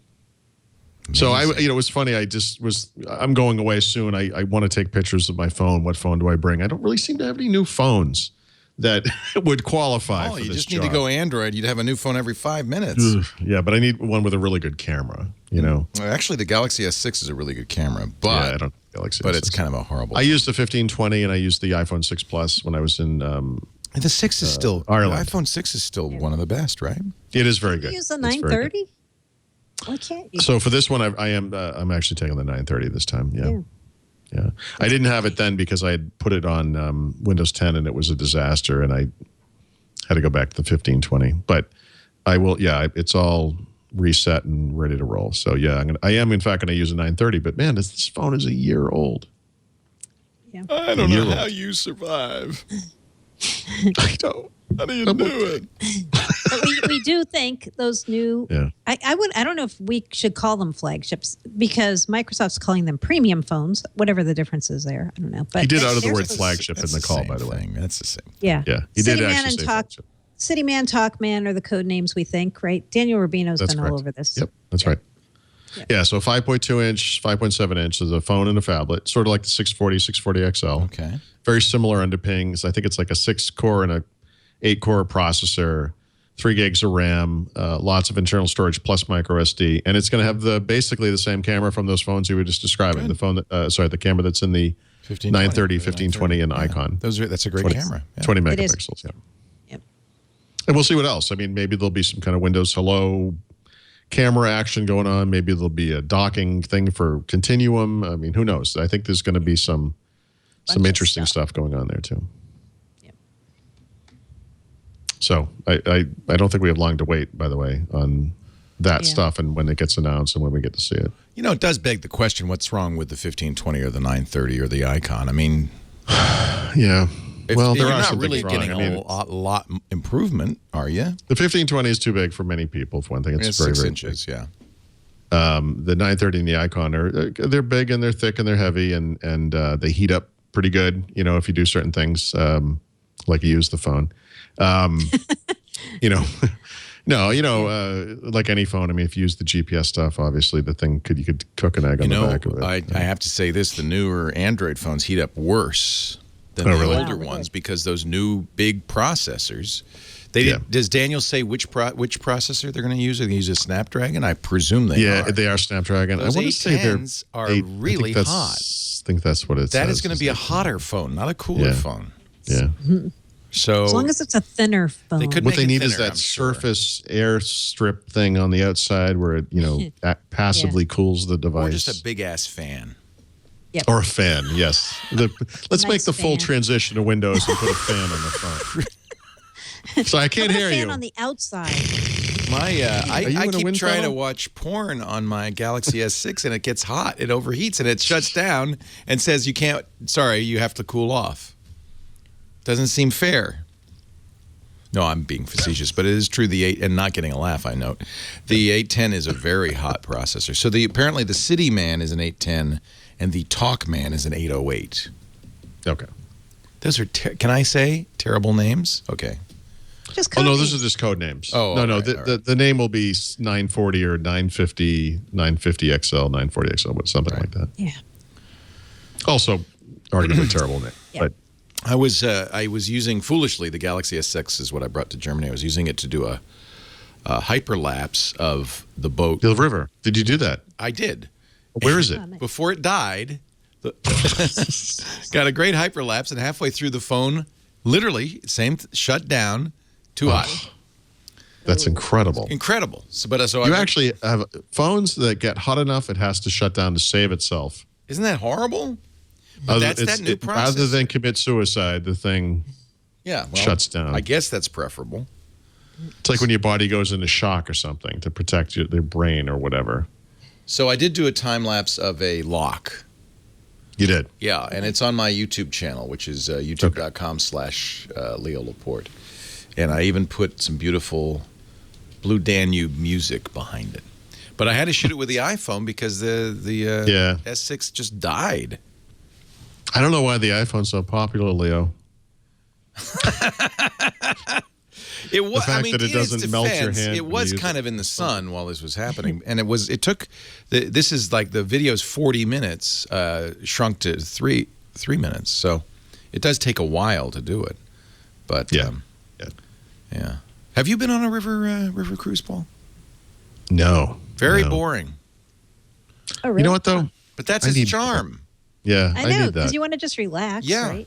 It took me a couple of days because I'm a go-getter. You But, are. I'm a coffee achiever, but eventually the cares of the world sloughed off my shoulders, and then you just it's like floating downstream. How do on you your even back. come back from something like that? I though? did not want to. I will know? confess. I'm glad to be here now, Yeah, but initially it was a bit of a shock. Yeah. I'm a mental patient when I come back from a vacation. It's all We were smart. Because I got back last Wednesday. Or actually last Tuesday. We didn't. We took an extra 3 days off to get over jet lag just and to kind of just to decompress. And that was actually a good way to do it. Actually, so you've been home a little over a week, right? Yeah. So are you in fact over the time change already? Oh yeah. You know what? The time change was bad going. Really? Coming, I got over it in a day or I two. wonder if it's worse because you're in California. I find it worse coming home. It's a 9-hour difference. really? Oh. It's a big difference. 9 hours is almost flipped. Yeah. What happens for me is a couple of days go by and I think, oh my God, I'm over the hump. Everything's great. And then I completely mentally crash. Yeah, It's we've just been over. both very sleepy. So I took a nap yesterday. So maybe we're still getting used to it. Yeah, I was falling asleep. In fact, whatever episode of True Detective was on the week we were gone. Yeah, I fell asleep through that. I'm not kidding. We watched it 3 times. You know and why? We have no idea. What It's happened. still, We still have no, I don't have any idea either. That show is bizarre. it's incomprehensible. yeah, and they mumble a lot. Yeah, I couldn't even tell you. I think it takes place in L.A. was kind of what I got out of it. Vinci, a I don't fake know. town in L.A. Right. Meanwhile, the boat's still going up the lock. It's like a little ship elevator. I mean, I've gone through locks before on boats. This is an 82-foot lock. Yeah. This is huge. And you float all the way up to the top, and then you float out of the lock. It's so fun. And then you go through like the 13th one, and you're like, oh, you know what? I think I'm done with this. You know how many we had? Know how many? 63. What? Yes. Oh my God. 60. Were most of them at night? They were all hours of the day and night. Oh, that's In fact, incredible. The worst part is that. So were you going down or up as you went? Like both, because we were going upstream on the Rhine and downstream on the Danube. That's crazy. And then that Is that lock, related to mountains or something, or how did? well, they have to go to the ocean. So the Rhine dumps out in the North Sea. So we were going upstream from Amsterdam up the Rhine. Yep. And then the Danube dumps out in the Black Sea. But that was on the canal that they've only finished 20 years ago that joins the Main and the Rhine to the Danube. So you can go all the way through the continent. And then they built it and nobody uses it. I was going to say, since they started working on this, they invented trucks. airplanes. Yeah. So, but yeah. you know who uses it like crazy? The Viking River cruises. Oh my God, they're multiplying like ants. They're everywhere. That's funny. They had they launched 27 new boats this year on the same river.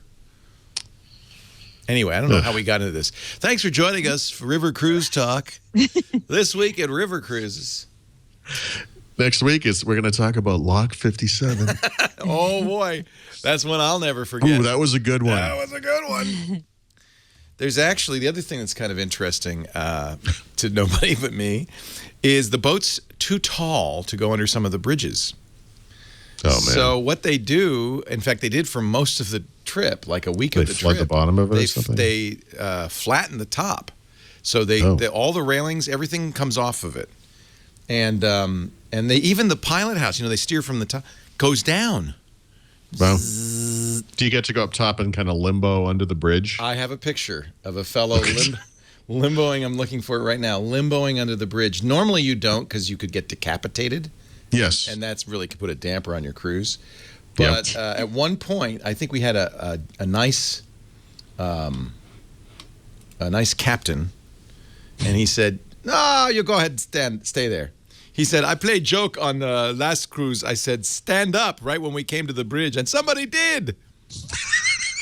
So this is a bridge. Oh, that's incredible. And this is a guy, bold, going, sure, ducking under the bridge.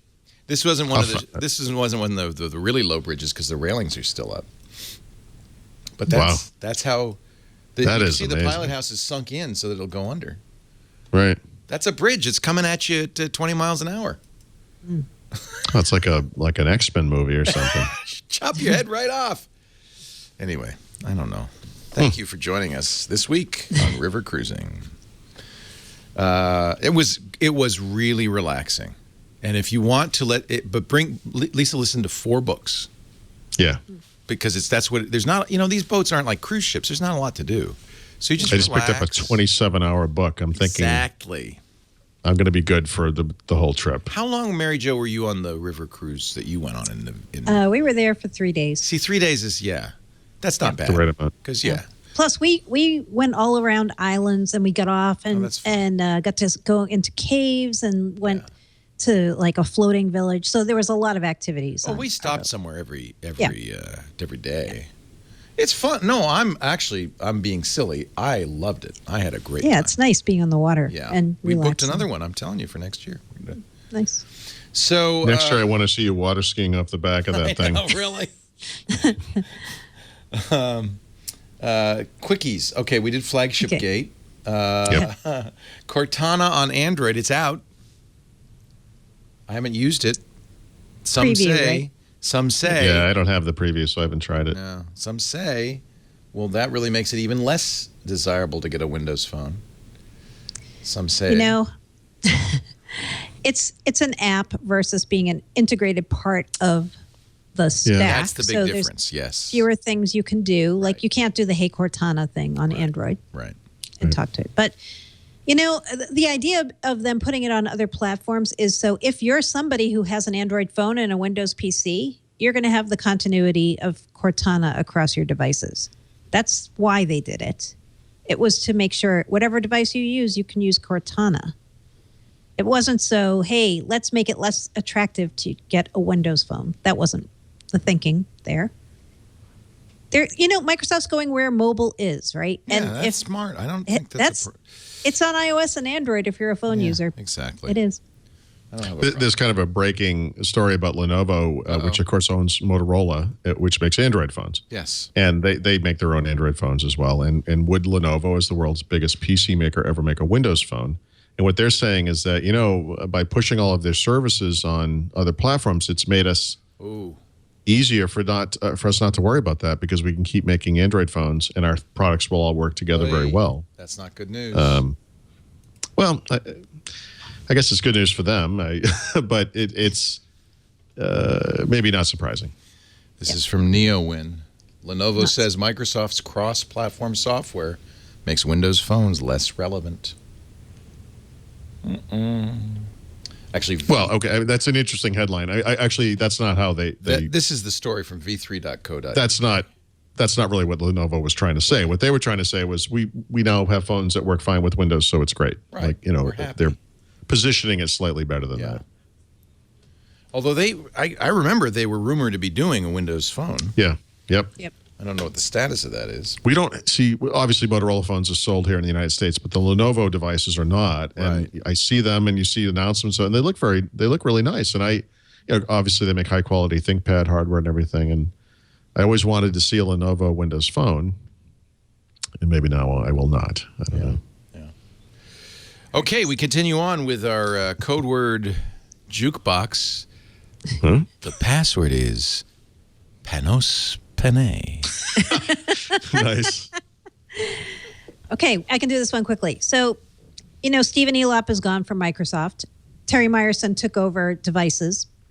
So it turns out there were other promotions and shifts as part of that reorg. And one of them is Panos Panay, the corporate VP of Surface, who everybody knows.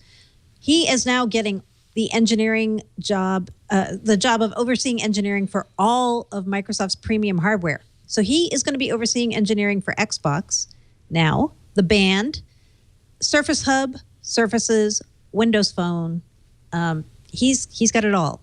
Panos Panay is the man on hardware now. Wow. Yep. Wow. So this is leading some people to say, okay, so this, of course, means there will be a Surface phone.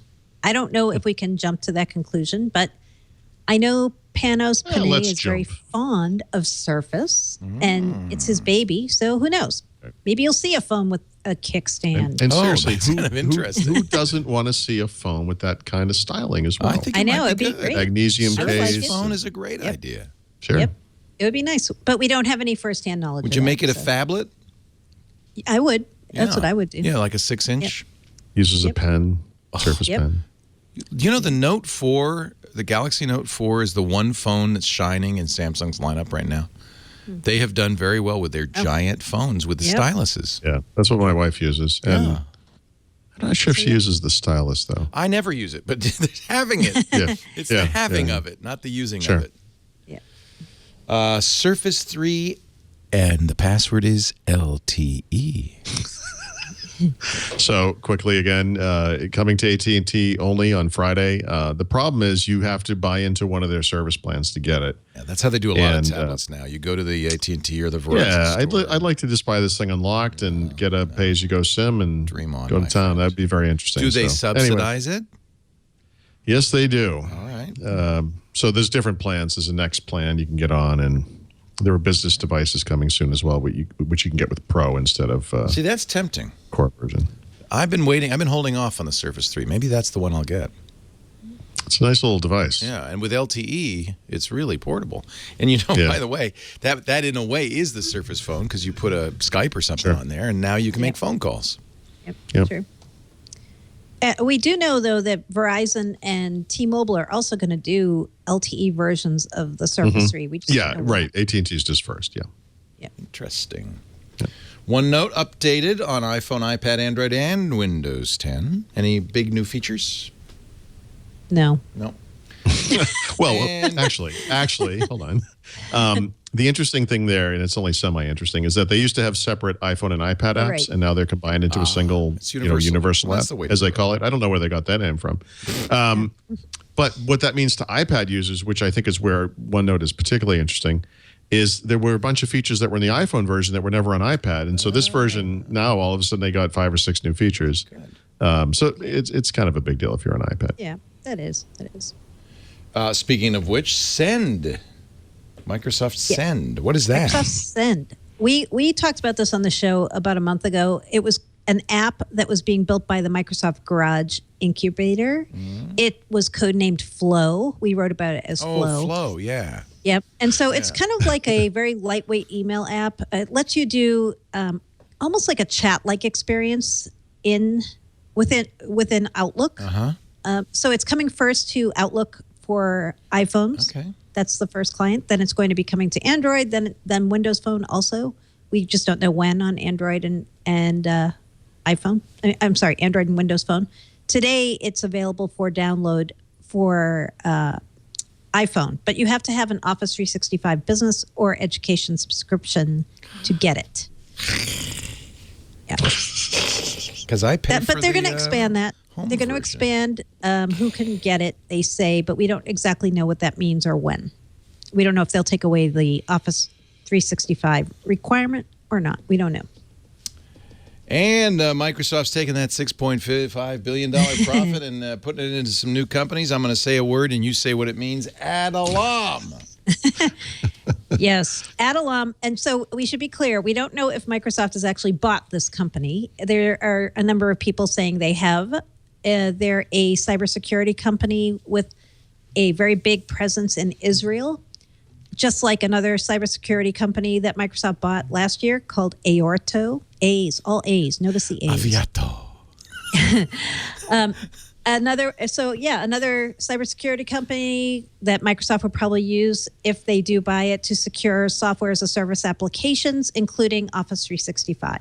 The rumor is Microsoft paid $320 million for Adallom, but neither Adallom nor Microsoft is confirming that they bought them. Adallom. What a weird name. Adallom. A character from Sword of Shannara. Field One. Yes, so Microsoft did buy this week a company called Field One Systems that does field service application. Field service, which is for servicing customers in the field, as the name might make you think. And Microsoft's planning to integrate this with Dynamics CRM, Outlook 365, Azure, Skype, all of its applications. But it's mostly a Dynamics CRM play. Microsoft's buying a lot of companies to fill in the holes that they have around their Dynamics business. We don't know how much they paid. Companies based in New Jersey, they bought them. The end. There you go. We're just doing it quick. Just kind of mailing it in here. They bought them. It's it. All right, the back of the book coming up, but first it's time for everybody to eat some Nature Box. Just go ahead and go to the cupboard, go to the back of the office, and get your Nature Box bag. Open it up. I'm having my whole wheat blueberry figgy bars. They're quite delicious. What are you having? What? You don't have Nature Box? Where have I gone wrong? Nature Box is the amazing snack delivery service. They come to your house, your office, every month with over 100 different healthy and crave-worthy options in every kind of food group. If you're a vegan, if you're gluten conscious, if you want savory, sweet, or spicy. In fact, I had to give up. I was eating the Kung Pao pretzels, which are quite good, but a little spicy. So I told Jason, take this and don't let me have any more. They're so good. And of course, as always with Nature Box, 0 artificial flavors, colors, no artificial sweeteners, 0 grams of trans fat, no high fructose corn syrup, just good stuff, nutritionist approved. I love them. So the next time you're hungry, when we take our Nature Box snack, you run and get your whole wheat chocolate chip cookie bites or your strawberry lemonade fruit stars, and you say, that's good. And if you don't have any, I've got a free sampler for you right now. When you go to naturebox.com/twit, we're going to send for $2 shipping. We're going to send you a free sampler. I think 4 or 5 of their favorite snacks, the snacks that everybody likes the best. I think what you get is like 4 of the best sellers and then 1 wild card. I hope you get whole wheat figgy bars. These things are incredible. Naturebox.com. YouTube.com/twit. Start your trial today. Then the next time I say it's time for a Nature Box snack, you'll have some. Now to the back of the book we go. Mr. Paul Thurrott with his tip of the week. Oh, yeah. So you can now pre-order Windows 10 retail media if you would like. And why might you do this? Wait, what does it even mean? Well, I mean, in the past, obviously, you could go to a store, you could order online, Windows, whatever, Windows 8. On a disc? On a disc. But for Windows 10, they're finally switching to USB flash drives. Oh, that's cool. So the pricing hasn't changed. The Pro version, the full version is $200 in the United States. And the home version is $99.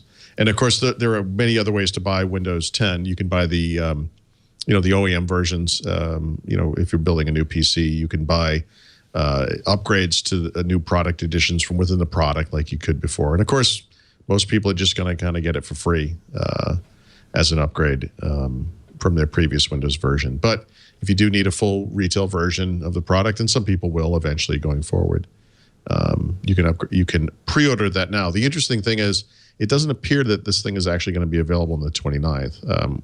When Amazon first put the product up, I think it said August 16th. And if you look at it today, it says August 30th. And I think those are placeholder dates, but it's not really clear when they'll actually become available. But, if you want a cool retail package and a custom USB key or whatever, you can grab that now. They're going to have some sort of hologram on it or something. Is it Microsoft official? Right. Like they did with the discs. It'd be interesting. It might be cool I don't even, key. Yeah, right. Might be kind of cool. Although there's no way to, unless it's a write-only USB key. They ought to do that, but I don't even know how you would do that. One of the things I like to do with the Windows install flash disk, which I use pretty often, is I put driver folders on there for the PCs. Right. Put the product key, and if there is one in a text file or whatever. I mean, it's neat. I even put apps that I know I'm going to install. Yeah. Right. Yep. Well, that's cool. That itself is a tip. Yes. Load up your USB key with all the stuff you're going to need. Yeah. Yep. And first of all, nobody has CD. I mean, there's no CD. I know. Where would I? So nowadays, you really need to do it on Flash. Yeah. So they finally made that transition. Good for them. Yeah. And your software pick of the week? So I got a couple, but the big one is Visual Studio 2015. It was made available this week on Monday. And it came with a bunch of other stuff, the new version of .NET Framework, VS Code, which is the new code editor multi-platform.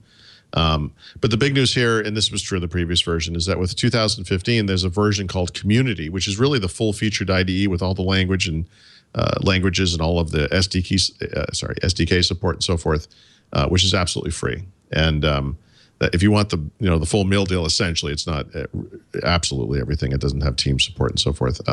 Community is free. And if that's too complicated for you and you're trying to learn programming or whatever, they still have the Express editions. I think for this version, it was desktop, web, and Windows, meaning Windows apps, like the mobile app platform. And those are free as well. And so that's all available from the Microsoft website. You can get all that stuff. And it takes a little while to get it going. So if you're going to install that, trigger it before you go to bed or whatever, and wake up in the morning and have Visual Studio. The other one is kind of an oddball release from this week. We know that over the past several months, Microsoft has been working with third-party cloud vendors like Box and Dropbox to integrate with Office on both ends of the equation. You integrate with it up in the cloud and through their service, through their mobile apps, but you also integrate with those cloud services through the Office apps on the web, in mobile apps, and on the desktop. And conspicuously missing from this group is Google. And Google, and we know from Mary Jo's interview with Satya Nadella last week that he understands they probably should talk to Google, but they don't seem to be talking a lot. And one of the things they have not partnered on is Google Drive Office interaction or integration. So sometime late last year, Google added the ability to right-click on a file in a web browser in Google Drive and say open with Microsoft Word or any of the Microsoft Office apps or other apps.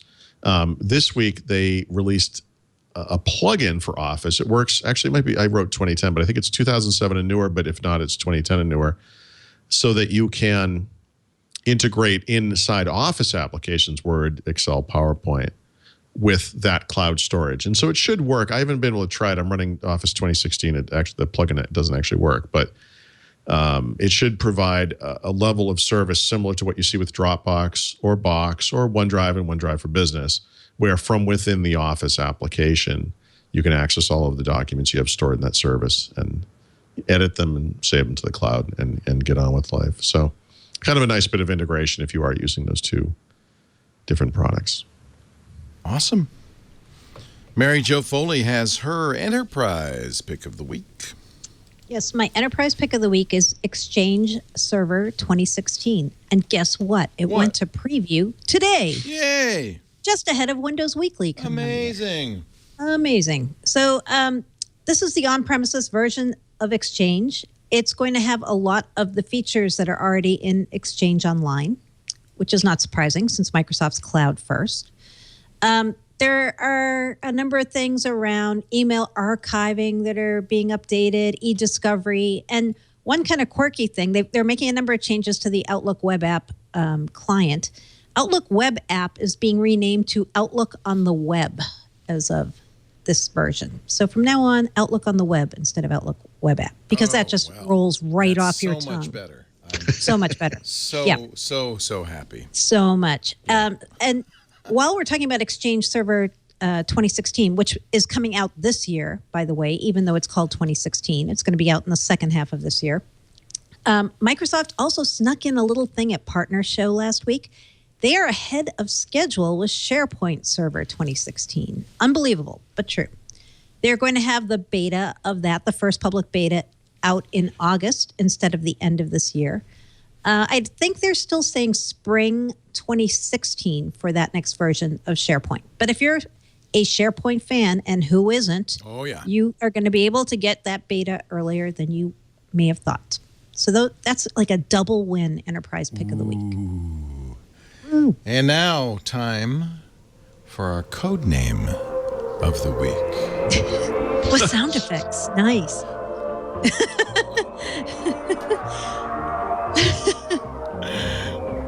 Oh, man.